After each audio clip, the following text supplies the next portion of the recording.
All of my life I've marveled at the diversity and number of Chinese celebrations and festivals.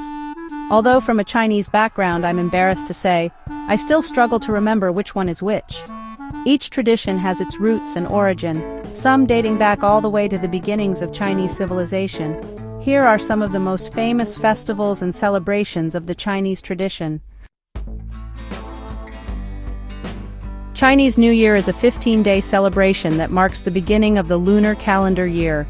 As such, this holiday is also called the Lunar New Year, or the Spring Festival.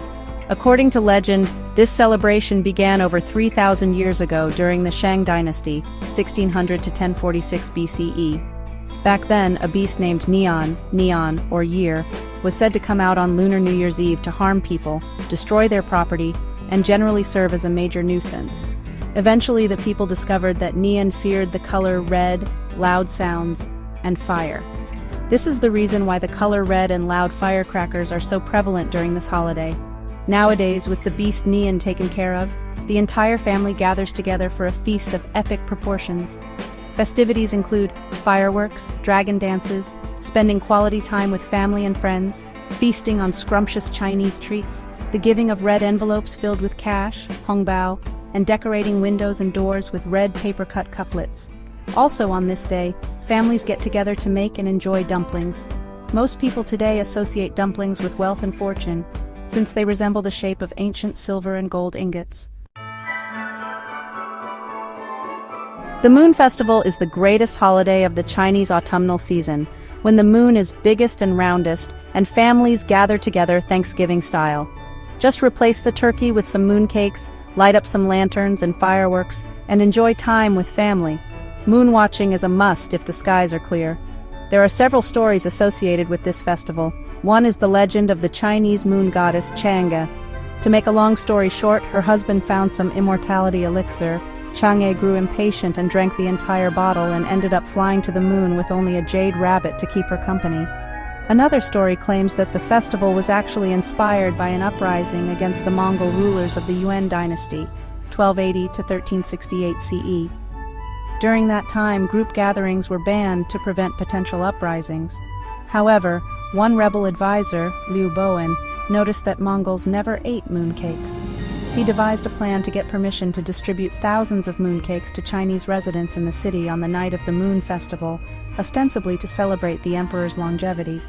In reality, each mooncake was embedded with a message that said, "Kill the Mongols on the 15th day of the 8th lunar month."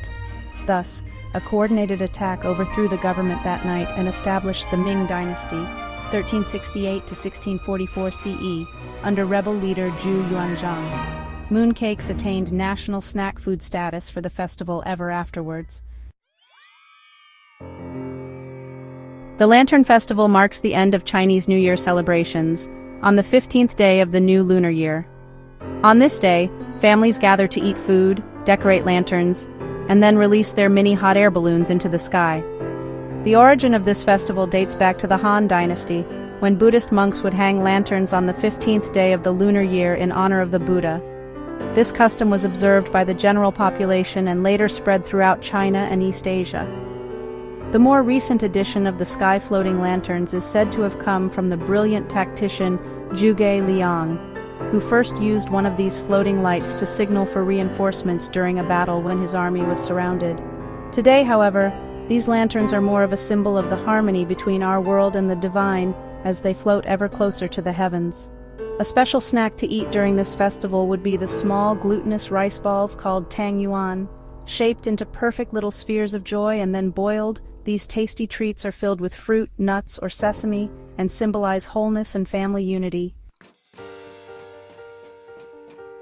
Dragon boat racing, a tradition born from the tragic story of an honorable official. Occurring on the 5th day of the 5th month of the lunar calendar, the Dragon Boat Festival is one of the most upbeat and fun festivals in Chinese culture. Its origins, however, come from a story of tragic heroism. Back during the Warring States period of the Zhou dynasty, an upright official named Chu Yuan lived in the state of Chu. When the king of Chu made an alliance with the powerful state of Qin, Chu Yuan was banished and accused of treason because he severely opposed the alliance. After 28 years, Qin broke the alliance and invaded Chu, prompting Chu Yuan to drown himself in despair in the Miluo River. The local villagers admired him deeply and raced out in boats to save him or at least retrieve his body. This is said to be the origin of the dragon boat race. When the villagers couldn't find his body, they threw balls of sticky rice into the river so the fish could eat them instead of eating Chu Yuan's body. Today, these delicious balls of sticky rice, known as zongzi, are an essential part of any dragon boat celebration. The Qing festival, also known as Tomb Sweeping Day in English, is celebrated on the 15th day after the spring equinox, either April 4th or 5th of a given year. The origin of this festival dates back to China's spring and autumn period, around 650 BCE. A prince named Wen was exiled in his childhood to avoid religious persecution. He had a loyal attendant by the name of Jie Zitui, who was always by his side.